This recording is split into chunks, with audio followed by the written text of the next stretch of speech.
Welcome back to the James Bond review. Now, Casino Royale was a complete thrown out of the water movie. It was totally amazing. Everyone thought it was absolutely an amazing film. So let's get started after that introduction. Now, Casino Royale was the 21st Bond film and was the first Bond film, of course, the first blonde Bond, Daniel Craig. Daniel Craig, before played James Bond in the film, and was 38 years old at the time of recording. So a pretty nice, young, new, fresh Bond that many people did not have much kind of hope for. Like I said, a blonde Bond honestly had a very hard time compared to all the other Bonds in his first introduction. Now, Casino Royale is the first ever time that we did not get a gun barrel in the opening sequence. It was also the first ever time because, of course, Casino Royale was the first ever book Ian Fleming actually wrote as James Bond. So Casino Royale is the first ever time this is supposed to be a prequel. You know, this is meant to be like that original Bond film, despite, of course, they're using like phones and technology and AK-47, which of course are way beyond Ian Fleming's time, which of course maybe slight plot error. We are immediately introduced to our main villain, which is Lechev, who is played by Mads Mikkelsen, who is a really good actor. I think he's a really good villain and definitely makes for a very good villain to this new reboot of Bond we have. Now, the first opening fight sequence is actually not consisting of neither cars, nor trains, nor motorbikes. It is actually just a foot chase between James Bond and another villain. Now, that man the man James Bond is chasing is actually the founder of freerunning, which is why they were doing freerunning and parkour, which, like I said, is a very, very good, unique opening sequence. And yeah, again, it's kind of stuff like this where you're kind of glad that there is a new Bond, there is Daniel Craig. I mean, you can't really picture George Lazenby or Timothy Dalton doing stuff like this. You know, it needs to be Daniel Craig. He's the person who definitely very much does this stuff.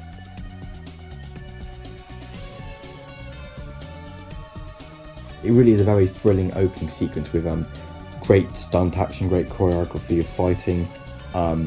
Yeah, generally just very, very good and strong new film, and straight away within the first 20 minutes of the film was thrown out of the water by this great new acting and style of James Bond, which is very much more down to earth and original compared to, of course, Die Another Day with all the CGI, etc.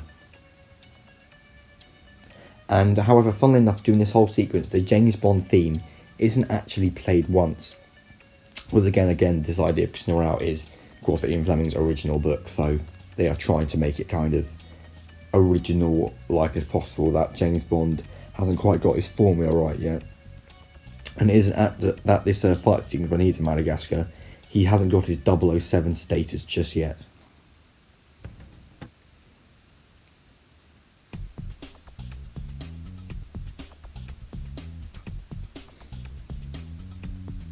James Bond eventually captures him, and we again get that first sight of kind of cold-blooded killing. Of course, pulls out the gun, shoots the man unarmed, and then blows up all the gas canisters and shoots and kills everyone else.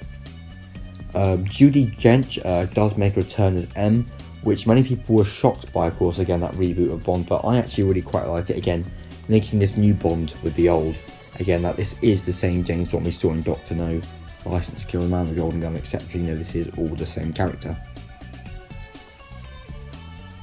And of course, M does give James Bond his 007 status in that segment.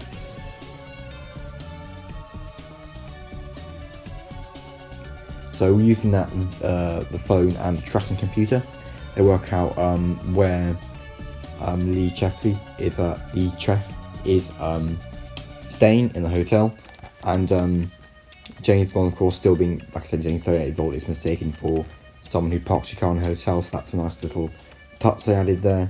And of course, James Bond manages to track down that man there, of course, does actually give him the Aston Martin when he wins the poker tournament, which I think, personally, I don't particularly like that. I'm quite happy with the idea of kind of, he simply gets that through his work, through M or Q, etc. Of course, Q Money Punny, none of them are in this film. It is literally just M. But again, very much an original, old-style Bond film, which is very, very good, and what we needed after Die Another Day.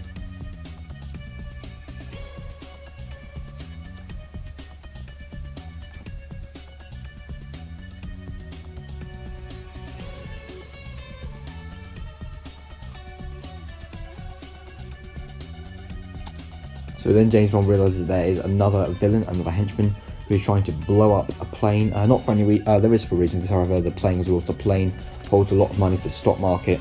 If he blows it up, the chef will be able to get all the money for himself. That's all about this film, is really money, about the main villain, the chef trying to get the money. But of course, James Bond chased him down in a big fight sequence, which I think is really, really good again. Nothing I've seen before. A bit in The Living Daylights 1987 with kind of the idea of the end in Afghanistan, but not quite the same, is it? And again, James Bond manages to get another pretty cold-blooded kill by blowing up the car the man was driving. Again, showing his ego getting out of him sometimes, that he does express his emotions a bit too much. Of course, the chef is pretty angry after all that, and decides the only way to get his money back is, well, of course, he's a good poker player, so to play poker at the Casino Royale in Yugoslavia, well, modern day Montenegro.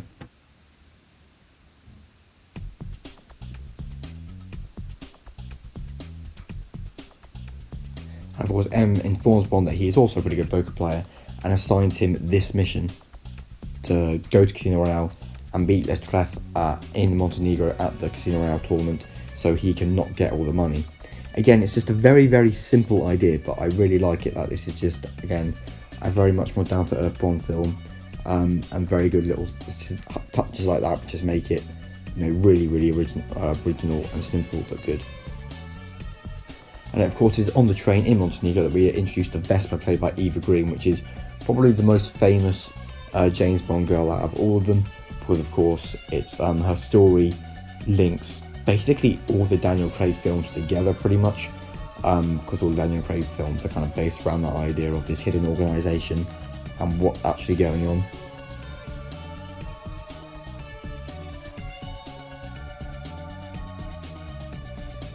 Like I say, it's very nice how it is Aston Martin's film. I mean, again, it's meant to be like a prequel to all the other Bond films. It is nice that it kicks us off with an Aston Martin. It goes, again, this new era Bond with Daniel Craig. It's going to be very, very good and strong with his Aston Martin, which, again, I really like. And he also gets his first ever vodka martini there. Of course, you can't hear because, of course, I have to blur it out for copyright reasons. But, yeah, he orders that at the bar as well.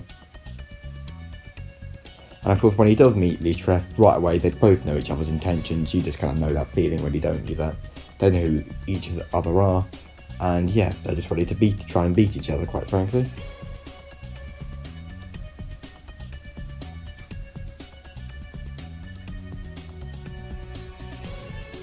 Now, the poker tournament does actually span over several days, and one of the women who were actually in the poker tournament was actually the girl at the opening sequence for You Only Live Twice in 1967, her there, which I think, again, is very good. I mean, like I said, just writing Bond films like to use actors several times. For instance, I think there's a bit of an Easter egg, like, we've got this previous character who comes home again, which is always nice.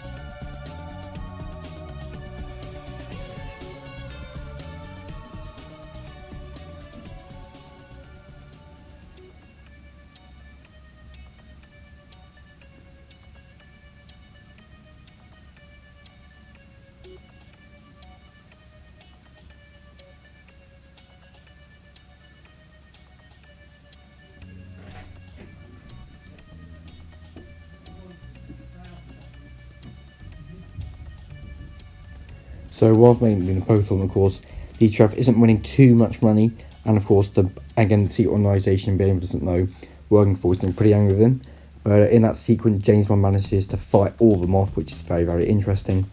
Again, showing him that he is really trying to be this new kind of upbeat, kind of stage 007 agent, and shows that he is starting to convert from just a bit of a villain.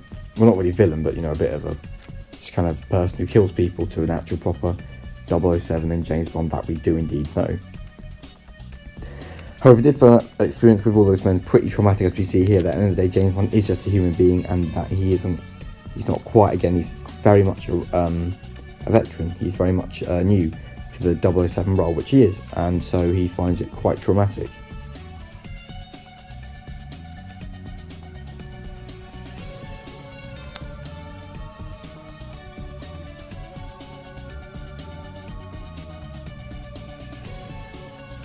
We are introduced to Jeffrey Wright, who plays Felix Leiter. Probably one of the best Felix Leiter in all the series. I mean, this is the first time Felix Leiter, played by the same person Jeffrey Wright, does return in future Bond films, which is really, really, really good. Which I think is absolutely amazing, and I think he's a really, really good character and actor. And again, that continuity of Felix Leiter returning, and that James Bond has got history, even if this film is meant to be like a new reboot of Bond than the original, that this original Bond does still have history, which is good. So Lee Traff just tried to kill James Bond with a drug, but it didn't work, and he managed to use the defibrillator to save himself, and James Bond wins the money. However, Vesper does get kidnapped, so James Bond has to chase her down in the Aston Martin, and unfortunately the Aston Martin does roll and get completely smashed, which I think is just bad. I mean, how can you destroy an Aston Martin? James Bond's Aston Martin, you can't destroy it. And he then gets tortured by Lee Traff to try and get his money back after James Bond has of course taken it all. And again, it does show that this is a pretty dark film, that this very much isn't just, a kid's film. It's pretty dark, and that similar to like License to Kill, Ian Fleming can write these kind of dark moments in James Bond. I mean, it isn't just, explosions and fun in cars, but it is dark moments in the film.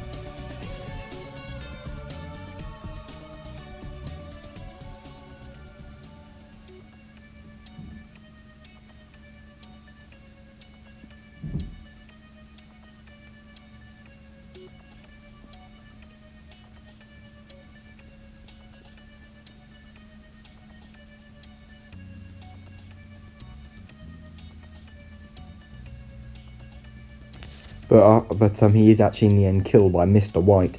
Mr. White is working for a secret organisation, and he comes in more relevant towards the end of the film, which we are now at.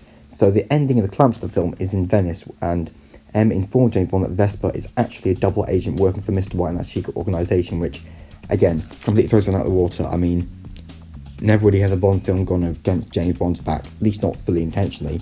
Vesper does. So James Bond does start chasing him down, and again, it just goes to show that James Bond can put his emotions aside and chase down and, go back to that classic James Bond style of chasing down the final villain for the climax.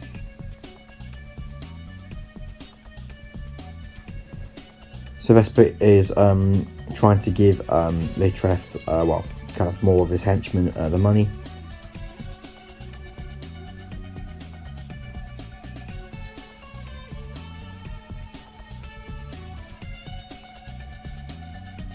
Before she can actually succeed, and those men can succeed, James Bond of course catches up with them. Unfortunately, they're fighting in the house, and that house with Vesper in the lift does fall down. And again, it gets pretty dark and pretty, at the end of the day, James Bond is just James Bond at the end of the day, like we thought of a Man in Secret Service in 1969, of course, 37 years previously, that James Bond can't have a family, can't have a wife, he can't have love. He has to just carry on this burden that he will kind of just be on his own forever, and that he is just someone working for MI6, killing people, which, like I say, does have big scars on someone like him.